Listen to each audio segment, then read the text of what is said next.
اللهم اجعلهم عندك في اعلى عليين واخلف على اهلهم في الغابرين وارحمهم برحمتك یا ارحم الراحمین۔ ناظرین محترم، آپ کی خدمت میں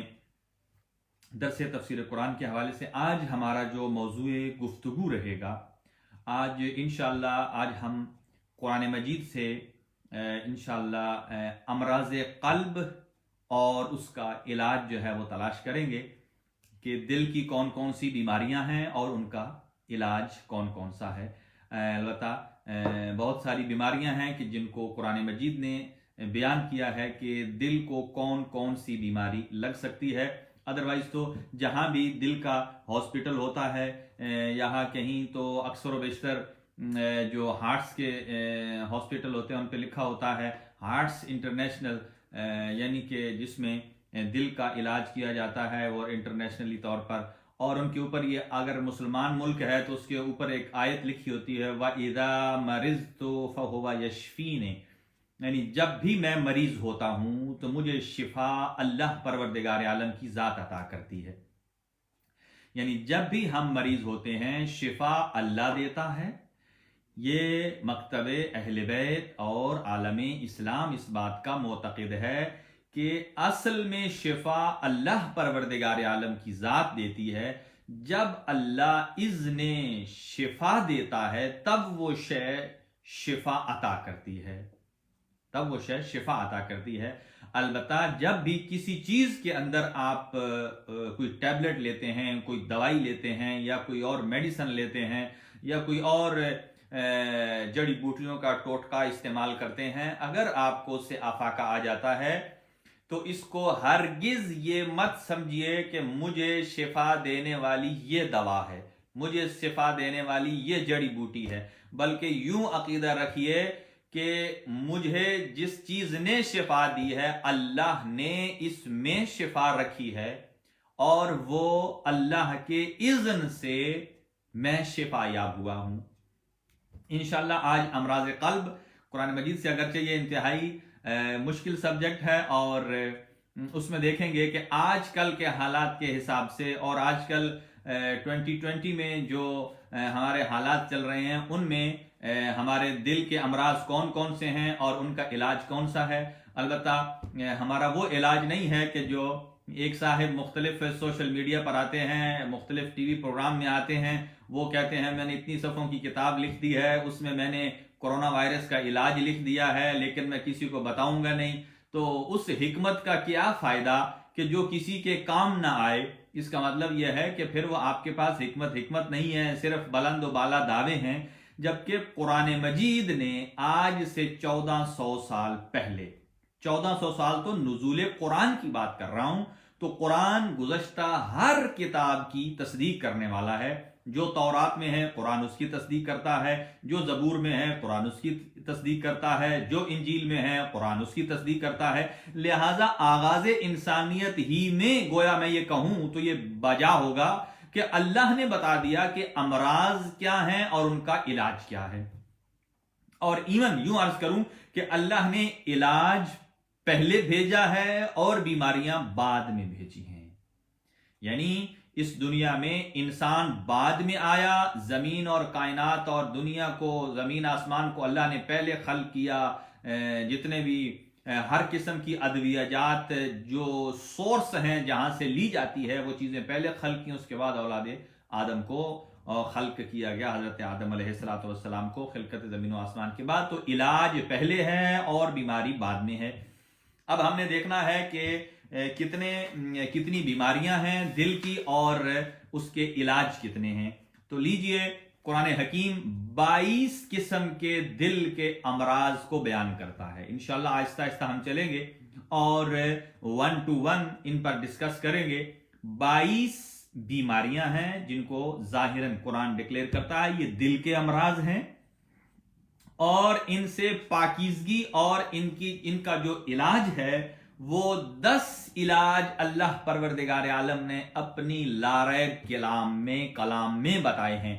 یعنی بیماریاں بھی ڈائگنوز، ان کے سمٹمز بھی پتہ چل گئے، اور ان کا علاج بھی قرآن میں موجود ہے۔ شرط یہ ہے اب یہاں المیہ یہ ہے آج کا کہ ہر آدمی چاہتا ہے میں حکیم بن جاؤں، ہر آدمی چاہتا ہے میں ڈاکٹر بن جاؤں۔ کوئی شخص پاکستان گیا تھا، کوئی جو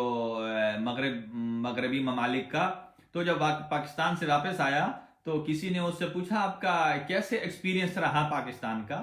تو وہ کہنے لگے پاکستان میں مجھے تین چیزیں بکثرت ملی ہیں، یعنی یہ پاکستان میں ایسا ہے کہ ایسی صفات ہیں تین جو پاکستان کے ہر فرد میں موجود ہیں، جو مغربی معاشرے میں نہیں ہے۔ کہا کون سی؟ پہلی چیز یہ ہے کہ پاکستان کا اور ہندوستان کا بر صغیر کا ہر فرد حکیم ہے، حکیم ہے، یعنی وہ تو حضرت لقمان حکیم کو بھی پیچھے چھوڑتے ہیں۔ یہ میں عرض کر رہا ہوں آپ کی خدمت میں، یہ میرا جملہ ہے، اور اس مغربی اسکالر نے کہا پاکستان کا ہر شخص ایک تو حکیم ہے، اس سے اگر پوچھو مجھے یہ بیماری ہے فوراً آپ کو اس کا علاج بتا دے گا، میڈیکل علاج یہ ہے، دوا یہ کھاؤ۔ یہاں تو میڈیکل سٹور والے جب تک دوا نہیں دیتے جب تک ڈاکٹر نسخہ نہ لکھ کر دے، ہمارے پاکستانی فری میں نسخہ بھی دے دیتے ہیں، یہ لے لو اور یہ جڑی بوٹیاں کا ہر شخص حکیم ہے۔ اور دوسری بات، ہر شخص پاکستان میں مشیر ہے، یعنی جب بھی آپ کوئی بات کریں گے اس پر کہا یہ آپ ایسا کریے، یعنی وہ یہ نہیں کہ خالی مشورہ دیں، وہ تھوپ دیتے ہیں، کہتے ہیں وہ نہیں، یہ بات درست ہے جو میں کہہ رہا ہوں بھائی، نہ مسئلہ آپ کے متعلق ہے، نہ آپ سے مربوط ہے، اور نہ آپ سے پوچھا گیا، آپ خواہ مخواہ کے آگے کود پڑے ہیں بیچ میں۔ تو پاکستان میں ہر بندہ حکیم بھی ہے، ہر بندہ عالم بھی ہے۔ اب اندازہ لگائیے اگر ہر بندہ اس قابل ہوتا تو اللہ ہر بندے پر وحی نازل نہ کر دیتا، لہذا ضرورت ہی نہیں تھی انبیاء کو بھیجنے کی، اور ضرورت ہی نہیں تھی اپنے رہبر اور نمائندوں کو بھیجنے کی، اس لیے کہ ہر آدمی کو اللہ سے ڈائریکٹ رابطہ ہو جائے، اللہ وحی کر دے اور ہر آدمی اپنی وحی کے مطابق عمل کرے۔ نہیں، ایسا کیوں نہیں؟ اس لیے وجہ یہ ہے کہ ہر ظرف اس قابل نہیں کہ وہ وحی الہی کا متحمل ہو سکے، اور ہر شخص اس قابل نہیں کہ وہ وحی الہی کو سنبھال سکے، اس کی انٹرپریٹیشن کر سکے۔ کسی پر لاگو کرنا تو دور کی بات ہے، اپنے وجود پر پہلے لاگو نہیں کر سکتا۔ اگر کسی پر وحی نازل ہو جائے تو وہ تو پھولے سے سماتا نہیں ہے، لہذا ہر شخص، تو قرآن نے 22 امراض قلب کو ڈکلیئر کیا ہے اور 10 علاج کیے ہیں، کہا کہ یہ بیماری ہے یہ اس کا علاج ہے، یہ بیماری ہے یہ اس کا علاج ہے، یہ بیماری ہے یہ اس کا علاج ہے، اور لہٰذا قرآن حکیم میں سے ہم ایک ایک کر کے ان بیماریوں کو شروع کریں گے۔ البتہ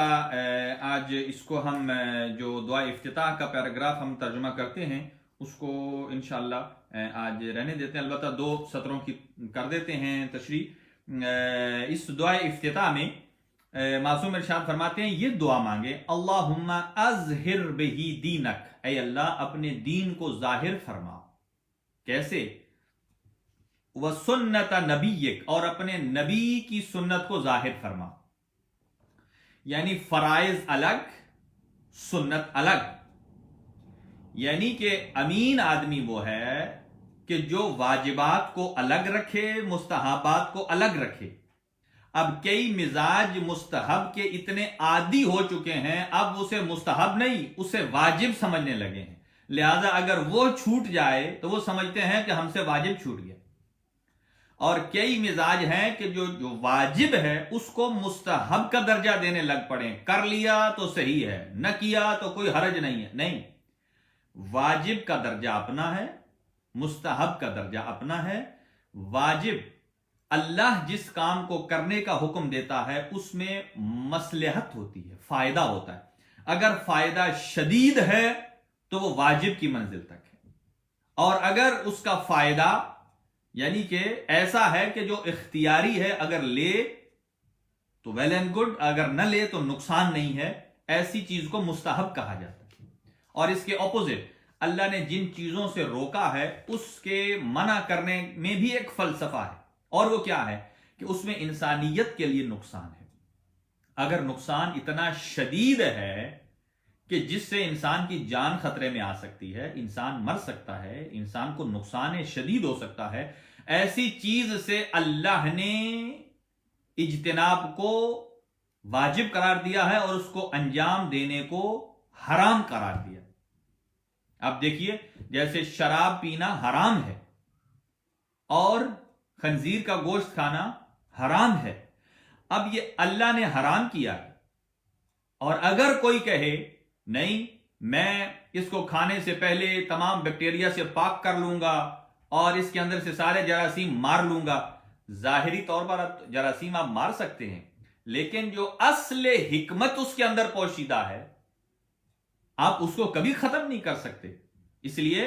کہ آپ اور میرا جاننا اور ہے، وہ جو خالق الاشیاء ہے وہ جانتا ہے اس چیز کے اندر اور اس چیز کے داخل میں کیا نقصان ہے اور کیا فائدہ ہے۔ لہذا جو چیز آپ اور ہم بناتے ہیں اس کے اندرون اور بیرون کا ہمیں علم ہوتا ہے، لیکن جس چیز کا خالق رحمان ہے وہ جانتا ہے، جب اس نے کہا ہے حرام ہے۔ اب دیکھ لیجئے، چمگاڈر حرام ہے، مولا متقیان کا ایک پورا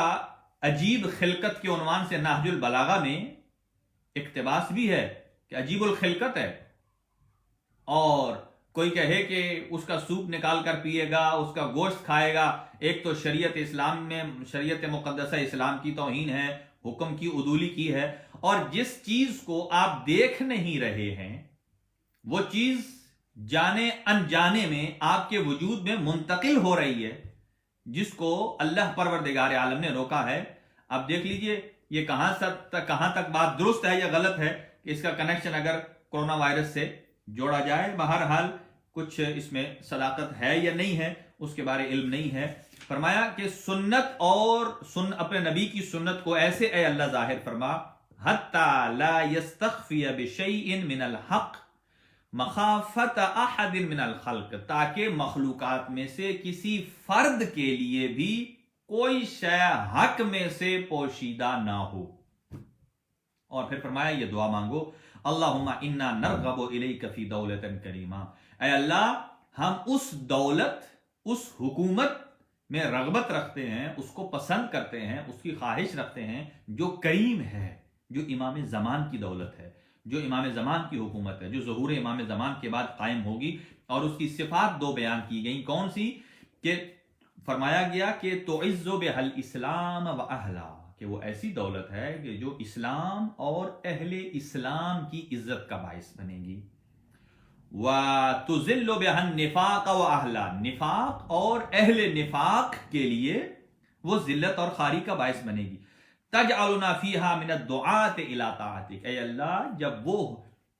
اے اللہ جب وہ حکومت قائم ہو ہمیں اس حکومت تک زندہ رکھ اور اس حکومت کو اپنی آنکھوں سے دکھا، اور پھر اس حکومت میں اطاعت کرنے کی بھی توفیق عطا فرما، اور وَتَرْزُقُنَا بِهَا کَرَامَةَ الدُّنْيَا وَالْآخِرَةِ، اور یہ جو کرامت ہے امام زمان کی معیت میں، ان کی رعیت میں، ان کی اطاعت میں اور ان کی حکم کی پاسداری کرنے میں، اس کرامت کو ہمیں دنیا میں بھی عطا فرما اور آخرت میں بھی یہ کرامت ہمیں نصیب فرما۔ یہ ایک پیراگراف تھا چھوٹا سا، انشاءاللہ کل اس کے بارے میں پھر مزید گفتگو عرض کریں گے آپ کی خدمت میں۔ تو عرض کر رہا تھا قرآن مجید نے جو امراض بیان کی ہیں، مقدمتاً تھوڑی گفتگو اور ہو جائے کہ قرآن مجید جو ایک ایسا معجزہ جاوید ہے کہ جس کو اگر کوئی حفظ کر لے تو ویسے ہی آدھی بیماریاں ختم ہو جاتی ہیں، اس لیے کہ جب کسی سینے میں قرآن مجید آ جاتا ہے، اللہ کا کلام آ جاتا ہے، اس میں نور الہی داخل ہوتا ہے، اور جب نور الہی داخل ہو جائے، کلام الہی داخل ہو جائے، یہ بات یاد رکھیے، ابھی آگے گفتگو کریں گے کہ کلام الہی ہر جگہ داخل نہیں ہو سکتا، اور جبکہ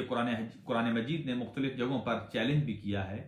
اور قرآن نے اپنی حفاظت کی ضمانت بھی لی ہے کہ کوئی آدمی اگر چاہے اس میں تبدیلی کرنا تو لا نہیں سکتا، اس لیے کہ جو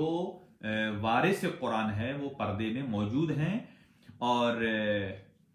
یہاں ایک بات عرض کروں آپ کی خدمت میں کہ حفظ قرآن کے حوالے سے بہت سارے لوگوں نے سوال کیا ہے کہ ہماری بڑی خواہش ہے کہ ہم اپنے بچوں کو قرآن مجید حفظ کروائیں، تو ان کے لیے مشورہ ہے کہ وہ چھوٹے چھوٹے سورے جو ہیں